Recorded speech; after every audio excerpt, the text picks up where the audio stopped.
Здравствуйте, меня зовут Максим, я работаю в Кыргызском инвестиционном кредитном банке, я являюсь начальником управления розничного кредитования.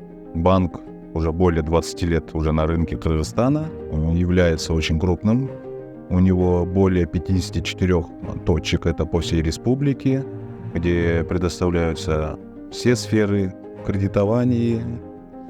Я работаю с разнообразными людьми, которые обладают разными навыками, опытом и личностными качествами. Но все они, безусловно, являются профессионалами своего дела, и нас объединяет нечто общее. Это вера и приверженность к корпоративным ценностям банка, в которой мы работаем. Мы все работаем в одной команде и стремимся к достижению общих целей. Моя работа заключается в помощи гражданам в достижении их целей. Мне нравится видеть, как они достигают эти цели, улучшают свою социальную жизнь, улучшают свой уровень жизни, что подтверждает миссию KCB как надежный банк для лучшей жизни.